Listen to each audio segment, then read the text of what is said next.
Hey Raghunath, tell everyone about our Patreon community. Sure, Kostuba. The Wisdom of the Sages Patreon community is an incredible online yoga resource. If you like the type of yoga wisdom and culture we share on the show, then our Patreon community is a great next step. This is a listener-supported podcast, and any level of sponsorship will unlock a wide range of live and archived classes, talks, and even workshops. Raghunath teaches, I teach, and we have a host of other excellent teachers on topics ranging from yoga philosophy, asana classes, storytelling, Ayurveda, kirtan, cooking, meditation, and a lot more. We even have an incredible online Bhakti 12-step recovery group. So if you want to check it out, go to patreon.com/wisdom of the sages. All right, let's get it on. Om Namo Bhagavate Vasudevaya. Om Namo Bhagavate Vasudevaya. Om Namo Bhagavate Vasudevaya.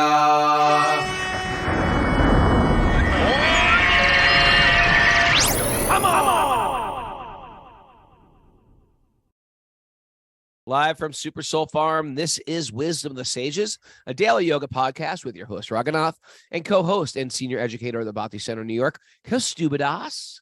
Welcome to the show, everybody. Welcome to Wednesday's study of the Srimad Bhagavatam, and it's Walk on Wednesday today. Walk on Wednesday is when we bring a guest of our community, either live on Zoom or one of the others out there that listen that we don't even know is out there, but we know of you, and we think they're doing something sort of cool with their life. And we bring them on and pick their brains and introduce them to the community for about 5 or 10 minutes. But before we introduce our guests, I'm going to go over to Miss Mara and see if we have any announcements. Good morning. We have Bhakti Recovery Group meetings at 1 and 9:30 p.m. today. Mangala Chitradevi's asana class, Slow Flow Asana for our Patreon members will be next Wednesday instead of today at 6 p.m. Slow flow. Yep. Slow flow. And we're going to do a Sweet Baby Krishna tonight. We're getting ready to go to India, so we're going to do a Sweet Baby Krishna at 7:30 p.m. Eastern Time for Patreon members. If you are a Patreon member, I want to give you a big thank you. This is a community-supported podcast. That's the only reason why we can do this, because it takes up a lot of time, believe it or not. It's beyond just the hour a day. There's meetings, there's organization, stuff like that. Lots of studying, obviously. You don't get this type of knowledge without a lot of studying. And I appreciate all your support. Kostuba, myself, and Mara appreciate your support. If you want to support us, it's any donation you like to give, monthly donation. You go to Patreon, Patreon, patreon.com/wisdom of the sages. And we're accepting whatever you got. How about that? Thank you very much. Kostuba, anything you want to share? No, I'm happy to see you chipper this morning, Raghunath. And I had a deep thing. Sorry I dumped on everybody yesterday. It wasn't a planned dump. It wasn't a planned dump. I was like, I'm just going to breeze through this and just mention. I dumped. But you know what? I had a really deep introspective day yesterday, and I woke up at 2 this morning, and I couldn't really sleep, and I just chanted and had a really good morning program this morning. So I feel good. Nice puja. Nice puja. It's great. Mara smiling over there, thinking, yeah, it was nice. It was nice. Let Mara bathe the deities today. You got a nice little thing going there every morning. You got a nice thing, right? You see that, right? You were sitting with us during the puja. It's nice, you got isn't your it? Stochas, you chant your stochas. Chant your stotrams, the stutis. A little different every morning. It's like you bring back some of the same stuff, but every now and then you mix it up a little bit. Is that right? We got some staples, and then we mix it up. And so we're getting excited for Vrindavan. Rogam shobham. Hare me bhagavati kumati kalapam. Nice. Want to say the English to that, Mara? Come on. Oh, Ganga, please remove my Disease, grief, suffering, sins, and bad attitudes. Oh, you know where all this comes from? We're going to read about it today, Raghunath. What comes from? All those Disease and bad attitudes? Yeah, bad attitudes, anxiety. Where does my bad attitude come from? Please help me. Well, the point is, if we have a choice, we can approach the divine like with nothing but a desire to connect with love, or we can approach full of material desires. I want this, I want that. Right. When we have those material desires, it brings anxiety, it brings attachment, it brings belligerence. It just brings all this all this. It's like you could have those things, but it's gonna come with all of this anxiety. We'll talk about it. We'll talk about it. I got you. Well, let's introduce one of our favorite. He's been on our Walk on Wednesday before. He's a big part of our community, not just he, his wonderful wife, his 3 kids. Please welcome Radhe K Sharma. Hare Krishna, everyone. Please Welcome, accept Radhe K. this. I'm so happy to be here with all of you.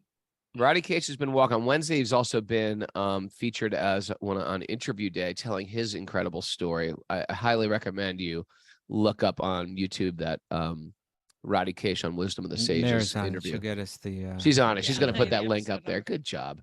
Episode number. But Radhe K is not only a great dad, great devotee, and great husband. He's an incredible and great doctor. He's a doctor, an MD, but he's also a great astrologer. I mean, people are contacting me all the time. Like, I just got my chart done by Radhe K, and it blew my mind. I don't know how this man who I've never met, who's sitting in some house in Florida, knows everything about me. It's quite impressive. Scary. It's a little creepy. It's a little creepy. Maybe he can spy on us with his computer. But one of my friends who's into bhakti, I just referred him to you, and he called me the other day and was just like, "This guy knows everything about my life." I was like, "Yes, he does. Yes, he does." He reads those celestial bodies. Welcome to the show, Radhe K Sharma. Hare Krishna. Thank you, everyone. I'm so happy to be here. And you've been listening to the show for a long time, right? I have. The first thing I want to say is I am so grateful to be here with you guys. What the work that you do, the inspiration you give to me and to so many other people, and you're spreading the message of the Bhagavatam and Lord Chaitanya in such a powerful and wonderful way. So you and your whole group and community and everybody that's helping you, my obeisances for the wonderful and most perfect work that you are doing. You are kind. Thank you for all the encouragement. He's also a Sage Group leader, Radhe K Sharma. He's got his group. Is it filled? It's filled. It's filled. Okay, of course it's filled. This is the first week now of the new groups. Has your group met yet, or is it later in the week? Thursday. Oh, it's coming up. Okay, tomorrow. So Radhe K is going to do some classes, little workshops on Patreon for our Patreon members, and everybody's excited. They always fill up quick. And Radhe K, first of all, before we get into what you're doing, we're in such an interesting climate in the world right now. Is there there's a human astrology? Is there like a global astrology? There is. You can actually do astrology for the whole planet. You can do astrology for a country. You can do astrology for a company. You can even do astrology for an organization like ISKCON. So astrology can affect many aspects. You can look at almost anything through astrology and get an idea of where the ups and downs are coming of all of this. I frequently get asked to do, different countries like Ukraine, Israel, all the different, whenever political things come up. So yeah, you can see how the planetary influences are there to affect us. I always like to read this quote from Srila Prabhupada from the Srimad Bhagavatam, where this is from 1:12:12. Around the birth of Maharaj Parikshit, where Prabhupada says, astronomical calculations of stellar influence upon a living being are not suppositions, but are factual, as confirmed by Srimad Bhagavatam. Every living being is controlled by the laws of nature at every minute, just as a citizen is controlled by the influence of the state. So yes, it's always there. We're just not always aware of how these subtle energies are affecting us. For sure. How much of a ability do we have to change fate? We're not slaves. There is some free will here, or else we would be slaves to destiny. Yeah, this is the most wonderful thing about astrology, is that though it we can't control the karma that comes into our life, the adhidaivika, the buddhika, the atmic, the difficulties are going to come from the mind and the body, from other people, health problems, nature, all these things are going to come. But our choice, our free will, is in how we respond to that situation. That's where our free will lies. The choices we've made in the past give us the karma and the situations we have now.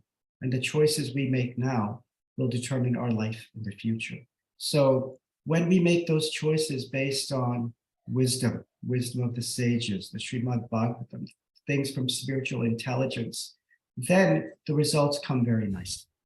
When we make those decisions based more on the mind and without having a deeper foundation of the direction in which life is meant to go, then the results become more challenging and harder to deal with. But yes, and astrology can kind of help you see which direction you should go, how the modes of nature are affecting you, because all these planets, they work through the modes of nature. And when we're sometimes going through, something with Rahu or Saturn, which is more in the mode of ignorance, it's important not to make a decision based on that fear and worry, and rather rely on wisdom to make our choices. I got to talk to you today. I'm serious. I'm serious. I got to just put some time aside for me. We got a serious talk. This is how we can kind of, astrology is basically in the service of bhakti, in the service of the devotees. The astrologer is, like one thing we're going to do is, we were just talking about, we're going to do prashna readings for people. And one of the things you do when you ask a prashna is that you pray to Krishna to empower the astrologer to give you the right guidance. So like if there's a prashna means a question. So it's sort of like, Kaustubha and myself are going to go to India, or we're thinking about doing a retreat to wherever. Should we do it? And we ask that question. And according to the time I ask it and the particular longitude and latitude of where that question was asked, you ask the celestial bodies. Is that what happens? How's that work? That is exactly right. What happens is You nailed it, Raghu. You got it. There's an ancient book called Prashna Tantras from the 1500s by an astrologer. He says basically in the very first verse of that, he talks about how when you ask that question, basically it's the super soul in the heart that's kind of impelling you to ask a question. So like where your birth chart is giving you like the big picture of your life and the karmas that are there.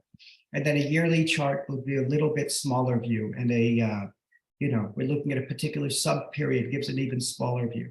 The prashna will give you like a microscopic view of what's going on kind of at that moment. So you can ask, this is people applying to college. I had somebody recently ask me about, will my, daughter get into this particular school that she was applying to?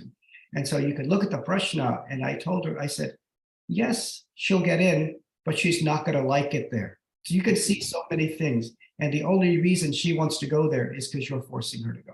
And wow, the mom was like, oh yeah, that's exactly right. How do you know that? So you can see all these subtle things. And I said, don't let her go. She won't be happy there. So you can see very specific things like, is this the right relationship for me? Is my partner cheating on me? Will I win in my legal case? Missing people is one. I've been able to find people who are missing. That is fascinating. Someone told me that you can actually find missing persons. Now, I got a question. Yes. Is that just a bunch of baloney? Is that true? You can really find a missing person. This walk on Wednesday is about to go wild because we got Raghunath's curiosity. I want a real live situation. And now there's a lot of people who are like, okay, they're studying Vedic literature. Okay, I was studying Sanskrit. Okay, I'm into yoga. And then all of a sudden they bring on the astrologer. Where is this going? So I first I want to share my relationship with astrology is like, I'm blown away about how much insight and how much detail. Astrology is not just like a woman with a bandana and a crystal ball. It's like being like a math major at the university. You're just like doing calculations, and then there's certain configurations or yogas that come together, and you're like, oh, this is very, very obvious. And I'm blown away. Now you're telling me they can find missing persons. Can you tell me a verified account, at least one, of something that's happened like that? Absolutely. I'll tell you one which happened to me just a couple of years ago, where this person calls me, this lady calls me, she's from Boston, and she says, my father is missing in India. We can't find him. can you please help me? So this is so I said, okay, do you know his birth information? She said, no, I don't know anything about that. I said, okay, let's ask some questions. And I said, you can ask, let's do a prashna. Let's ask specific questions and I can make a chart based on the exact moment in time. Because when you ask a prashna, it's like the chart is made for that exact moment and you're contacting the astrologer at the time you're meant to contact the astrologer. Okay. So the first question, she's like, is he safe? So you can look at the astrological chart. And I said, yes, he's safe, but he's not going to be for a long time if something isn't done. So, that was, of course, very concerning. Then the second question was like, where is he? And then this second question was very tricky because this is like, this lady's in her 40s. So her dad's like I think he was in his 80s, older. So she said, oh, where is he? And then I looked at the chart. I looked at it for a while. And then I was like, I said, Mataji, I don't know if this makes sense, but the answer I'm getting is that he's at his mom's house. And I was like, his mom, I assumed his mom was dead by then if he's in his 70s or 80s. And then she's like, oh my God, his mother has an ancestral home in their village in India. We didn't even think about looking there. So they contacted there and that's where he was. Ancestral home. Yeah. Good job. This is where it came up. You should be like a detective. You should be like hired by the police department. I've had many others like that. Some I can't speak about, but this is another way to use. Why not? You don't have to mention names. I'm curious. Okay. Well, how about ever solve a murder? No murders. Okay. But what else? Somebody contacted me whose child went missing. Like and the how? police had been looking for them. Okay. How young was the child? They told me. They called me and said my child is missing. No, how old was the child? Oh, child, like teenager, like Okay. All right. What happened? Maybe something like that. So by the end of the day, I think they'd done everything, and then they contacted me and said, "Look, can you help us?" And I said, "Okay, let's ask a prashna." And first question is always, "Is the person safe?" And in this case, yes. And I was like, "They're safe, no problem."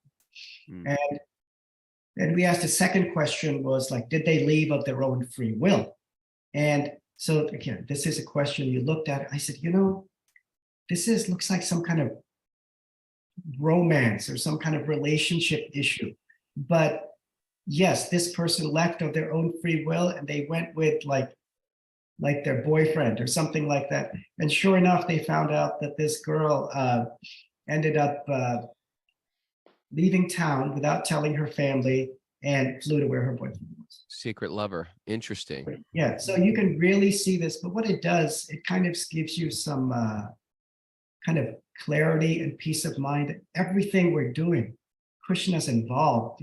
Krishna is involved in every aspect of our life. That it's not that we're here and there's Krishna. No, there's so many other living entities that Krishna has sent to help us on our journey back to Godhead. And information. Well, later when we have our private consultation, I have some questions about Kaustubha I'd like to ask privately. But before we go there, I have one more question. Right here. What is ticking in Get away from him. Get away from him. His danger. Run. I do have a question. What can you see like how do you say this? Demonic forces in a chart? Are there like, of course, I guess they're not demonic forces. I guess they're inauspicious or malefic planets. Can you see demonic forces? Like if a person's really struggling mentally or psychologically, or they're just like when you do like a chart for a criminal, like a real hardened criminal. Oh, absolutely. You can see, actually, one thing we talk about in the seminars, I go over charts of like some pretty, we look at Hitler's chart, we look at like Jeffrey Epstein, Ted Bundy, some other. It's all there, huh? Interesting. Yeah, and you see very heavy like 12th house Saturn influences, Rahu influence. So yeah, you can see all of that. And even people who are like struggling, who are like, severe depression or anxiety, they've been suicidal, What are those planets? Or are they are they demons? Are they? It's a little bit of everything. So the planets, say like Saturn. Saturn is a devotee. He's a devotee of Lord Nrsimhadev. And his job, He's been given this job, just like Indra's job is to kind of, run the universe and such. He's been given a job to bring karma into our life. So his part of that karma that he brings is that different demoniac forces or, demons are more inclined towards coming towards you because you're someone who is more prone to taking on that influence, becoming possessed or becoming influenced by that very strongly. So the planets are personalities, and they incline you to different behaviors and different demoniac possessions, and these kind of things can come. Absolutely. So it's Me not and that- Kastuba. We're gonna reel you in here a little bit. Wait, okay? no, I just said me and Kastuba are sitting in our Saturn bathtub right now. You're We're in the Saturn. midst of our Saturn period. What does that mean for us? That like we're getting our karma? Is that what? Well, no planet is actually, so just because you're in Saturn doesn't mean it's bad. It can be good. Saturn and Rahu can be very good for some people. I think in your case, it's a very good influence for both of you, because it's so it's our karma, but it's also how we respond to our karma. So Saturn's going to allow you to respond to that karma in the best way. So yes, it's karma, but it's not always bad. In a lot of times when Saturn is in like its own sign, like Aquarius, what you're getting is the influence of Saturn is allowing you to focus more deeply on your dharma and responsibility. It's keeping you focused on the spiritual path and not allowing the distractions to take over. It's all making Thank God, sense. we need that. It's all making sense. I So, think Kastuba, you need a jewel, Kastuba. You need a jewel. I don't know if I need a jewel. Like, I think you need But can you, sapphire. Radhe K Sharma, could you tell me anything about Preta Yoga? What that's all about? all these different yogas. Explain what a yoga is, though, because we think it's like up dog. Explain what a yoga is. Yogas are planetary combinations, okay? When certain planets are in combination with each other, like if you have a 5th and 9th house influence or a 1st and 5th house influence, like these are different types of Raj yogas and other things that are going to come in. Yogas, sometimes we focus a lot on, I'm in this yoga, so this will be affecting me in a good way. But the key is that all these different yogas have a very small influence on the overall life, like a 5% influence. So we're talking about if you have a very strong birth chart, you have a strong major period, you have a strong sub period, you're going through strong transits. Even if you're going through a very bad yoga, the results are not going to be negative. If you're going through, the opposite, all your planetary periods are bad and your yoga is great, then that, again, is not going to manifest. So it really depends on the full combination of things that are present there. Okay. So you have to kind of look at everything. So I don't focus so much on yogas and making, kind of decisions or judgments into what is happening in somebody's life, because their influence is much less. So that. But what is the Preta yoga though? What is its influence? Its influence is more on it's more of a spiritual influence in many ways, because it allows you to take the difficulties that you're going through. It allows you to see them in a more deep manner, in a way that's more in perspective, put it that way. That's what it allows you to do. Okay. You got that yoga? No. Yeah, that's what it allows you. Some yogas will incline you towards spirituality. Some yogas will incline you towards making decisions that are not spiritually based. So again, yoga. Are there evil yogas? Oh, yeah. There's many malefic. There is. There's Absolutely. many. Yeah, but all of them, they all work through the modes of nature. And the most important thing I tell everybody whenever I finish a reading is that the most important thing I want you to take away from this is that Krishna is always with you. Astrology is in the service of Krishna. Astrology is about our material. That's the most important thing. It's about our material life. It's about getting clarity on problems that are going on in our life. It's about understanding that, okay, I'm going through this difficulty, And this person can tell me that when it started, when it's going to end. And the biggest thing it should help me understand is that I am a divine soul in Krishna's service. And this is just a detail that can help me understand the journey of my life. You There we go. always bring it back. Bring it home. back. You That's gotta why I bring like it it. You back. bring it right back. Yeah. And this is, I mean, this is the end, you know. Astrology is one of the limbs of Krishna. This is something that a science that has been given, just like we use Ayurveda, just like we use material sciences, you know, we use everything to help us in our life. And astrology is just one of those tools. One of those things. Okay. Well, All when right. is your Patreon class going to happen? Your series of classes? There's two things we're doing. I think the Patreon class, I don't think we've set the times up yet. I guess I'll talk to Mara and set that up. Okay.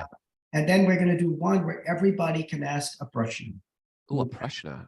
Oh, Yeah, that'd so- be Oh, great. well, you This is very nice way to ask, you know, if you simply meditate on something you want to, like a yes/no question. Am I going to get this job? Is my health going to be good? You know, people get diagnosed with some disease. Am I going to survive this? Will I get, you know, through this problem? I'm moving. Is this a good place for me to move? So any question that you have, you simply, What if they're going to die? You're going to tell them they're going to die in front of everybody? no, I'm not going to. Okay, so let's talk later. Yeah. Sometimes I'll tell people, let's talk about this one afterwards. So when you ask a prashna, you know, you kind of meditate very, you know, on your relationship with Krishna and say, I need some clarity into what's going on in my life. This is the question I wish to ask. And so you do it with focus, you do it with an understanding of your relationship with the divine. And then, you know, you pray that Krishna, please help me ask the right question. Krishna, please empower the astrologer to help me. And then important thing is write the question down, because when you write it down, it becomes clear in your mind. The key is don't ask on Tuesday or Saturday. The days of Mars and Saturn are days you can't ask questions. But any other day, you know, you have your question, you may think of it tomorrow and you write it down. And then when we do that seminar, say, hi, I thought of this question. We may do the seminar in a few weeks, but I thought of this question on October 12th at 8:30 in the morning in New York City. And then I'll create a chart for that exact moment in time. Wow. Because that's when Paramatma inspired you to ask the question, and the planets will give you some guidance on how to answer the question. Now, careful, Ro, because I see just hearing that you've got 10 more questions to ask. Thousands of questions. You know what if I love Raghunath about wants to ask these questions, when on Patreon will we be able to hook him up with that? Mara? Raghunath can ask them anytime you want. Okay. I just know he's going to ask him for the rest of the show. That's all. But this is just, you know, astrology. I love talking to people about astrology because there's so many things in astrology that you can use for your own benefit. And Srila Prabhupada, you know, says astrology is like legal science or engineering science and all of these, you know, I do a whole seminar on all the different things Prabhupada says about astrology, and 99% of it is very positive. So this is just another tool all of you have out there, another science, like you're using Ayurveda, like you're using yoga, to help you in your path of bhakti, in your relationship with Krishna. Mhm. This is all it is. You know. Radhe K, thank you so much. We're going to, I'm glad we got to reintroduce you to everybody, and we're going to get your Patreon classes up very, very soon. Thank you so much for being part of that community as well, and part of our listenership community. And love to your family and your wonderful wife. I went down there last time. They cooked. It was unbelievable. Gosh, it's such an incredible It was feast. unbelievable. I was like, Mara, please learn how to cook everything here.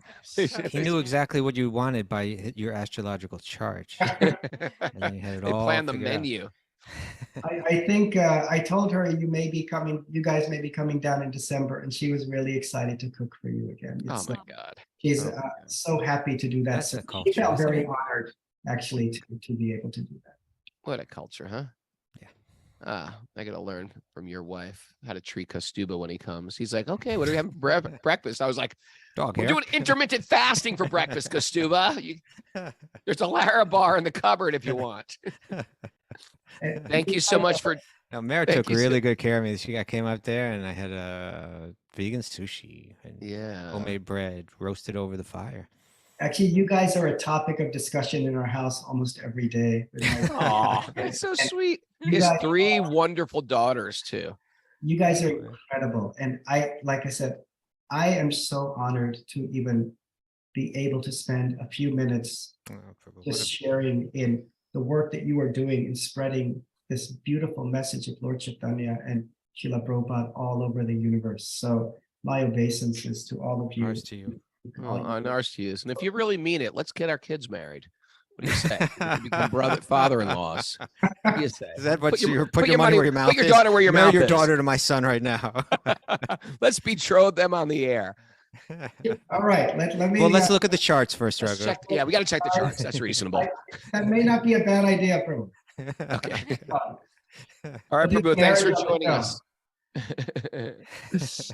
All right, it's a beautiful day with you, Radhe K Prabhu, and everyone going to India with me. We're going to have a workshop in Vrindavan with Radhe K. I'm looking forward to that. Yes, absolutely. Harry Bull. All right, so we're going to jump in. Ready?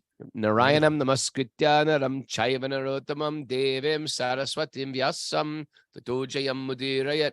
Before reciting the Srimad Bhagavatam, which is our very means of conquest, one should offer respectful obeisances to the Supreme Lord Narayan, unto Narayan Rishi, the supermost human being, unto Mother Saraswati, the goddess of learning, and to Srila Vyasadeva, the author.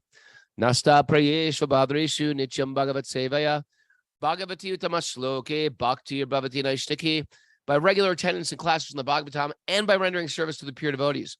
All that is troublesome to the heart will become eradicated, and loving service to the Supreme Lord, who is praised with transcendental songs, will be established as an irrevocable fact.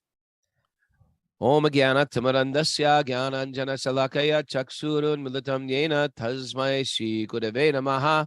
I was born in the darkness of ignorance. My teachers are opening my eyes. With the torchlight of knowledge, I offer my obeisances at their lotus feet. Torchlight. Just Torchlight of knowledge. Boom! Like a big flash. Yeah. Victoria. I remember we were. Remember flash cubes when you were little? Flash cubes? I do remember those. I also remember you and I. You probably won't remember this, Raghunath. Why? Oh, we were just it's such a insignificant detail, but it was Okay. dear to my heart, so I Tell me. kept it there. What happened? We were on that.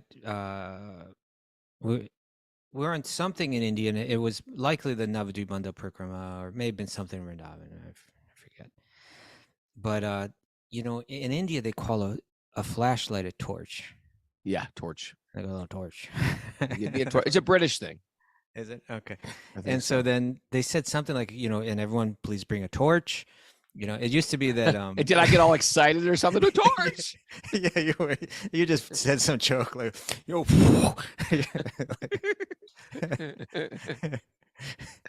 But somehow I still remember that after 30 years. It's amazing what sticks, isn't it?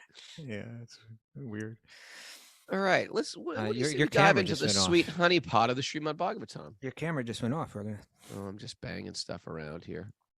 Is that why it changes? Because you're banging stuff around, or? Actually, I don't know. Oh, there it goes. I think that's not very. I think There's there's a that. ghost in the machine. Okay. All right. Let's do a little recap, huh? Sure. Or actually, what I want to do is not even so much a recap. I want to jump forward a little bit because this story is going to take a long time to play out. Okay.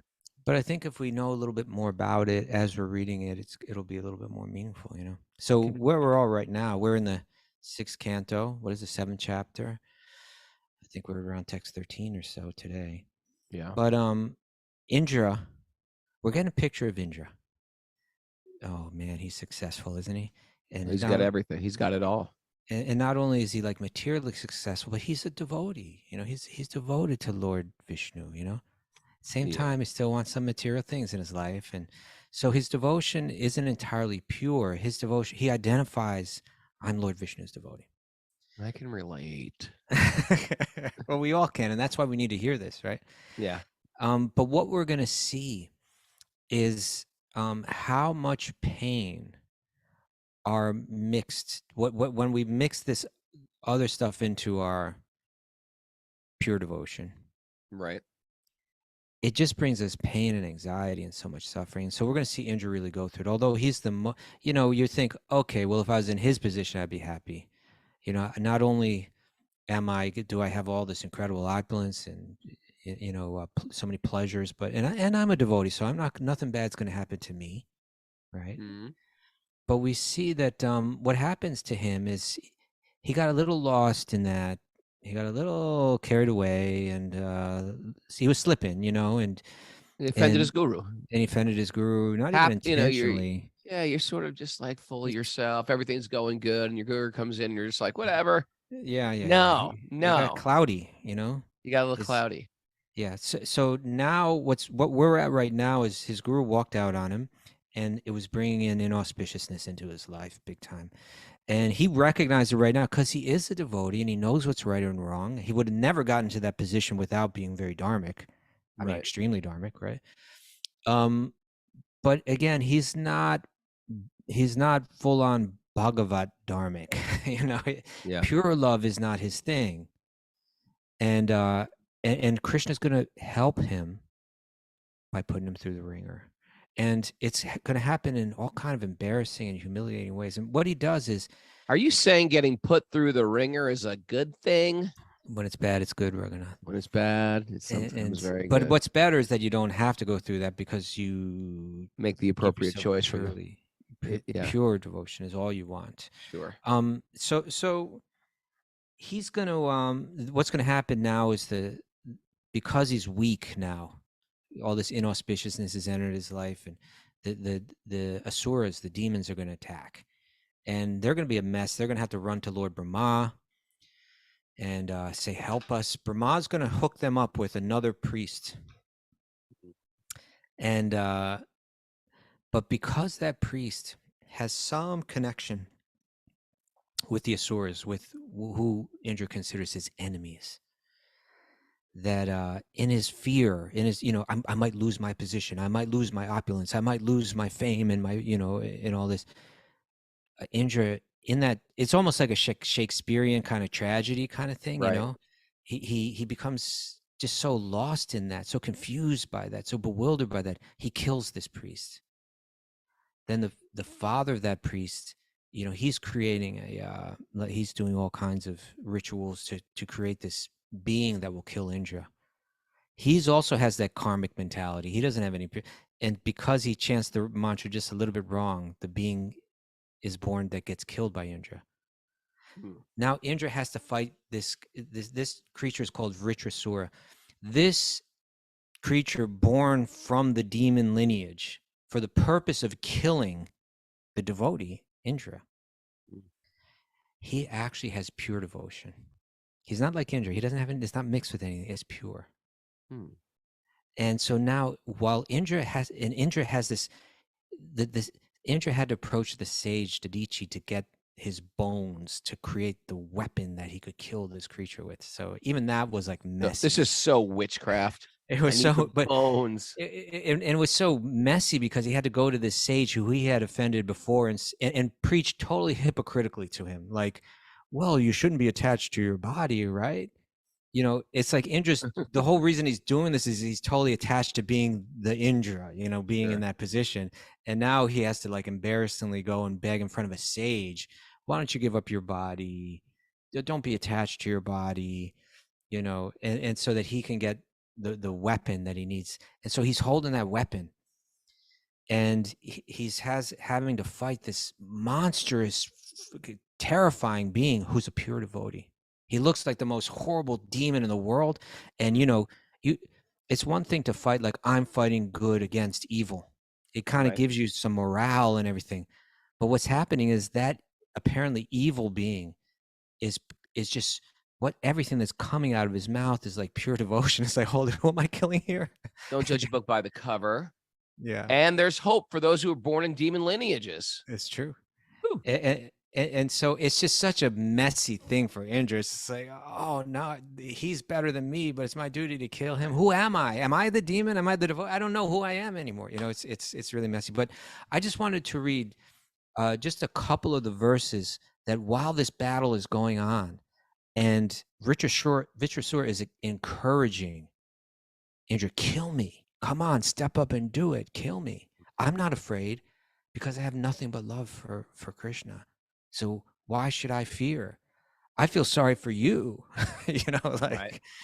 So this is what he prays. And this kind of gets to the essence of what this whole canto is about, is kind of rooting out any mixed devotion, wanting that devotion to be pure. So this is, as he's encouraging, well, I'll read the first verse, the verse that kind of precedes the ones that I was going to read. But he says, "By the force of your thunderbolt, Indra, I shall be freed of material bondage, and shall give up this body and this world of material desires.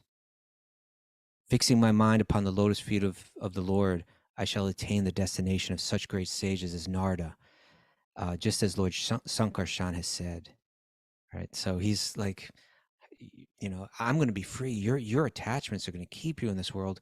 Don't hesitate. You know, send your thunderbolt at me. Then he says this, and this is really, there's so much to learn from this, right? Persons who have fully surrendered at the lotus feet of the Supreme Personality of Godhead and always think of his lotus feet are accepted and recognized by the Lord as his own personal assistants and servants. The Lord never bestows such servants with the brilliant opulences of the upper, lower, middle planetary systems of this material world. In a sense, what he just said, Indra, is you're not one of those pure servants. You're mixed with material desires. You know, I want nothing but to be one of those pure ones, right?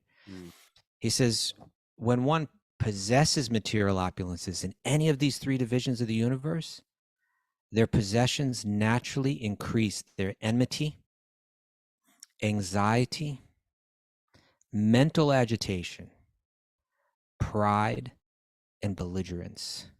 Ooh, right? Read that again. When one possesses material opulence in any of these three divisions of the universe, upper, lower, middle, their possessions naturally increase. And this is right to Indra. This is like he's just going right down the list of where Indra's mind is at.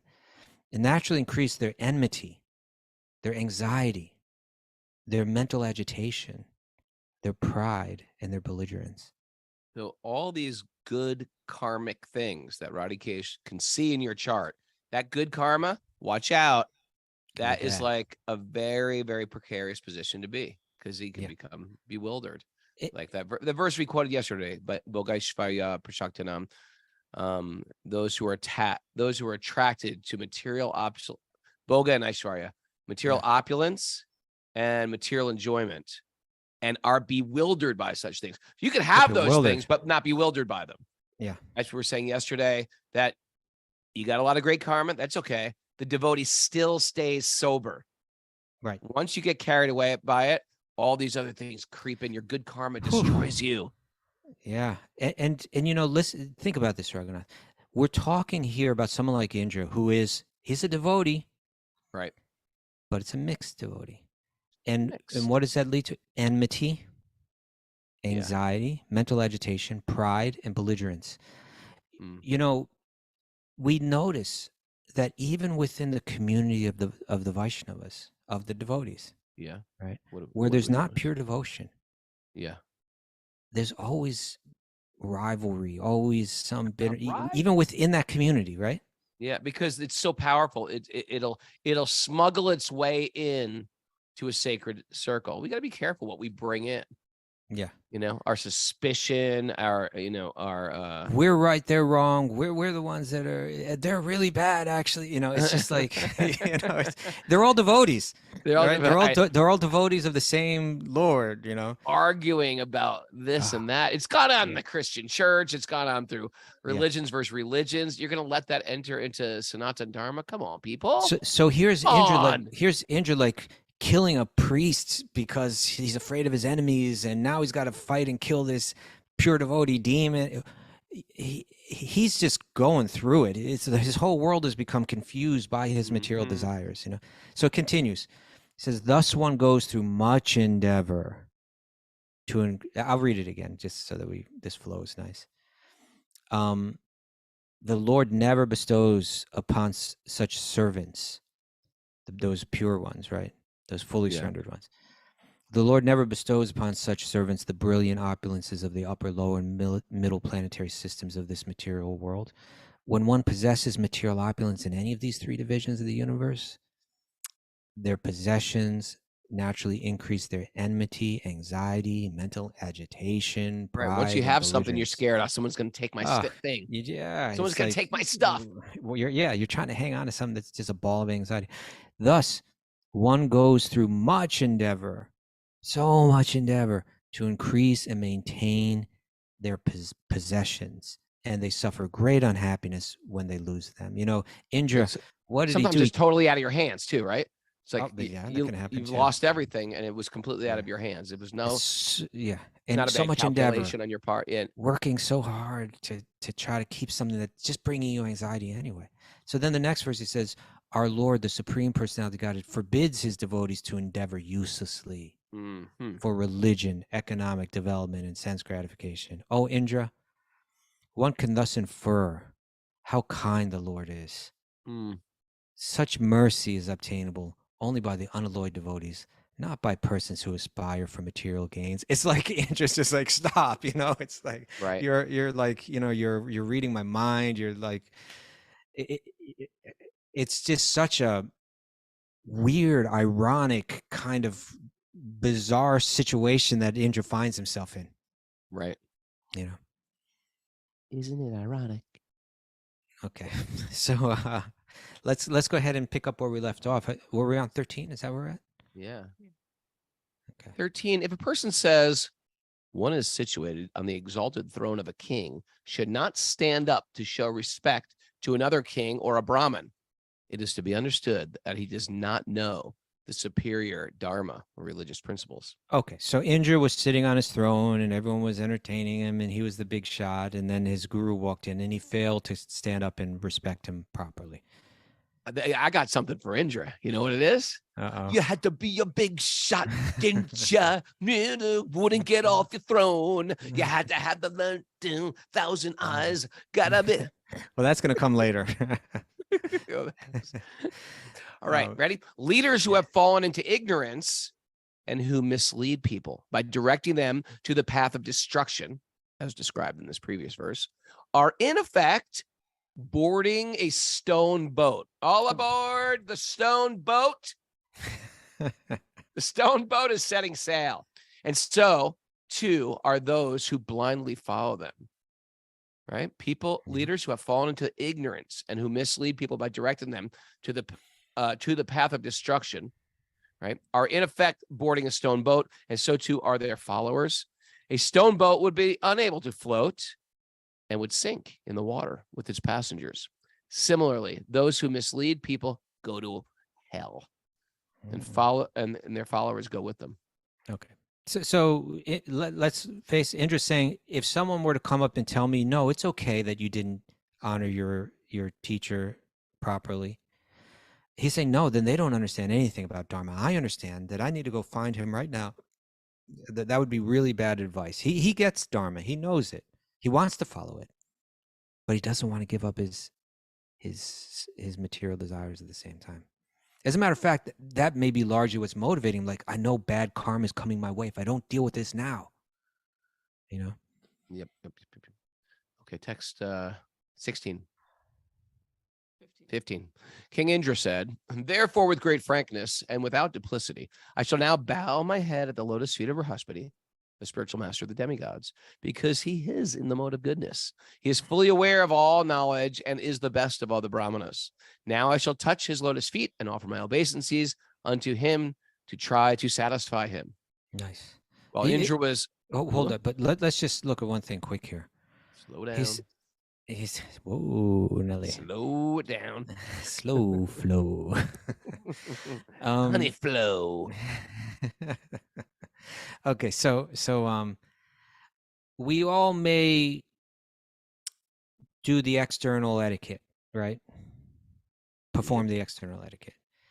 But the whole point of performing the external etiquette is the internal effect that it has. Mm-hmm. Here the external etiquette is like, he's saying, you're my teacher, you're my guru, let me bow my head to you. But he's realizing, I can't just do this mechanically, I can't just do this externally. I must do it, he says, with great frankness and without duplicity. Right? I can't externally show, hey, I have such great respect for you, and internally not feel it. Right. There can't be any duplicity here. So this it's nice that, you know, that he's not only saying I need to go bow down, he's saying I need to bow down with frankness. I was a fool. Frankly, I really messed up here. Is this, and without duplicity.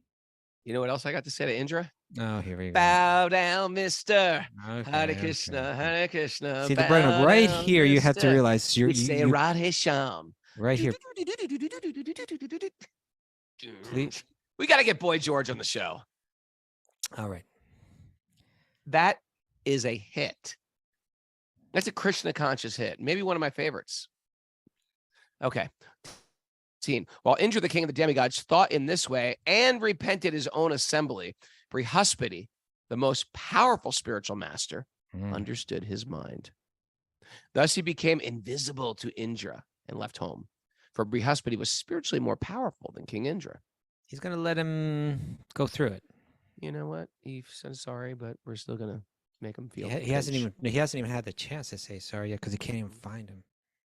Although Indra searched vigorously with the assistance of the other demigods, he could not find Brihaspati. Then Indra thought, alas, my spiritual master has become dissatisfied with me, and now I have no means of achieving good fortune. Although Indra was surrounded by demigods, he could not find peace of mind. He's suffering now. Offending the guru, offending the teachers. Imagine him, right? Horrible. Horrible. He's got like all kind of opulent clothes on and jewelry and crowns. He's in a huge palace. He's surrounded by the demigods, all these incredibly beautiful women that are all that look to him as, and he can't enjoy any of it. You and I have seen people like offend great souls, and it's just like, you just know, it's like, okay, it's going to Here come. it comes. Like, their lives get destroyed. It's true. Their lives get destroyed. They lose. And then they have to be, and hopefully, and sometimes they learn from it and they just go back, you know what, I made an offense, please forgive me. And somehow they get resurrected, because they appease the devotee and thus appease Lord Krishna.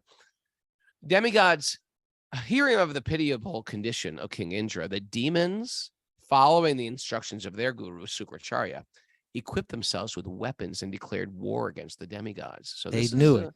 They knew like, he's weak. Let's get him. Yeah.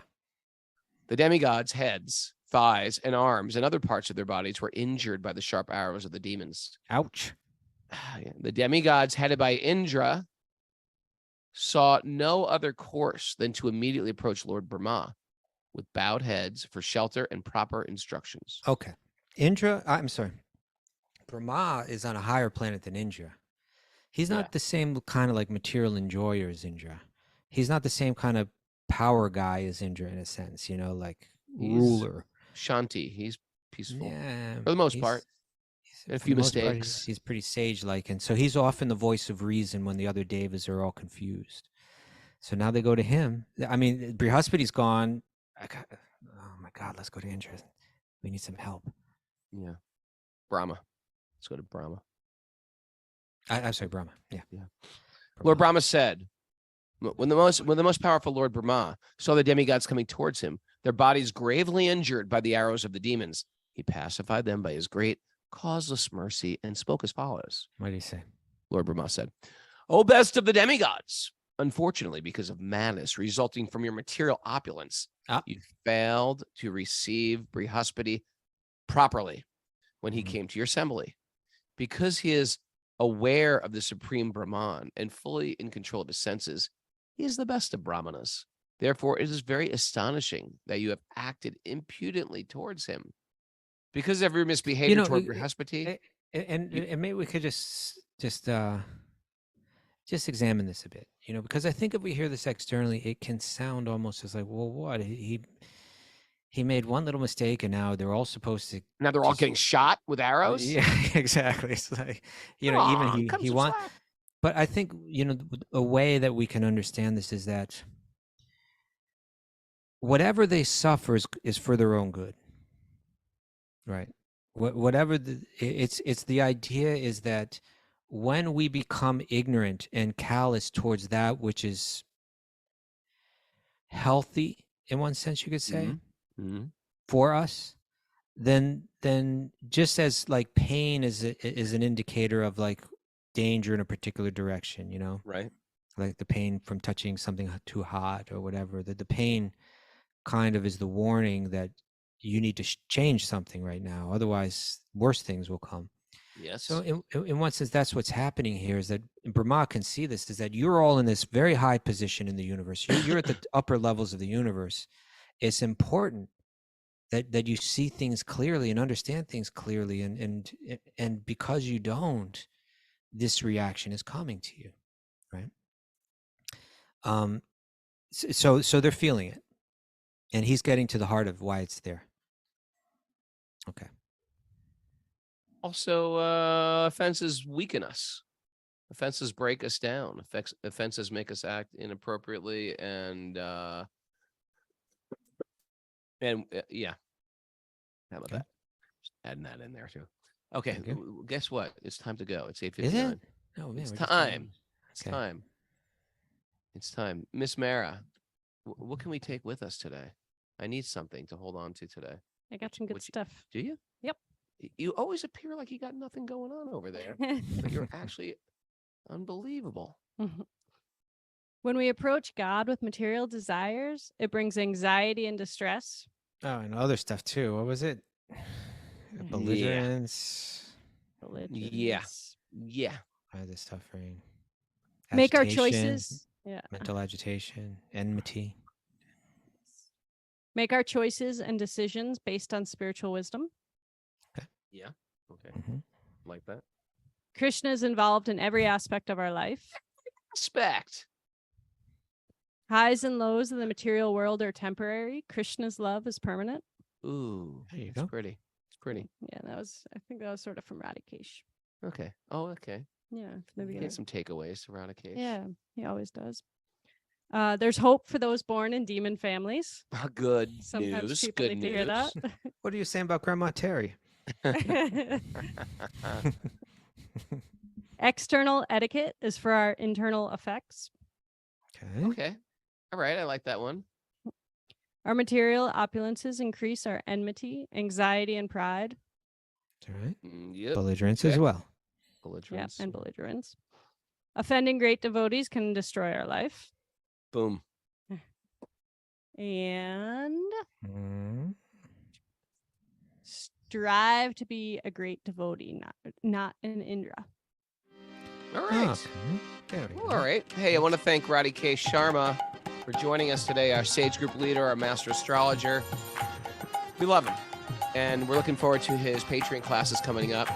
Stay tuned for that. If you want to reach Radhe K, what's his web address? radhikeshdas.com. RADHIKESH DAS.com. And he does private readings as well. You can reach out to him for that. Also want to thank everybody on Zoom. You want to join us on Zoom, you can do it. Just get the codes from Miss Mara. Wisdom of the Sages 108@gmail.com is her direct line. That's the bat phone to get to Miss Mara. And she will send you the secret codes to enter into our very, very special live family. Thanks to all the others out there who listen. We don't even know you're out there. We hope we see you in India or in Italy or one of our retreats at Super Soul Farm. We got a great community here. I will say this community has buoyed me through the hardest times of my life. It's been a crazy ride since we started this in 2020. And we're going into a new year, Mr. Costume. It's going to be 3 solid years of Wisdom of the Sages. Pretty exciting. Awesome. Hey, I'm looking at, it looks like Banu Nandini's Sage Group, and looks like Satyananda Maharaj dropped in on that yesterday. Yeah. We're going to see, those who are going to India with me, we're going to see Satyananda Swami and Rishikesh, as well as Madhava. I'm so excited to go to work. Me and Kastuba and Mara are all going to be on the plane together on Friday. Oh, man. Super fun. Super fun. I just booked myself a new seat on that. Did you get a message? Hey, so did I. Did you guys get together? Yeah, we did. Oh, good for you. Maybe I can give that person my seat and we could all hang out. Yeah. Okay. Let's work on that. Listen, you guys. Beautiful day for a beautiful day. It's a magical day. Prayers from all our friends going through any personal hell. Should we do What is your question right now, Radhe? Your question. Oh, I've got questions. I got questions for Radhe K. I gotta go. Secret question. Beautiful day for a beautiful day. Let the magic continue to flow. And a big happy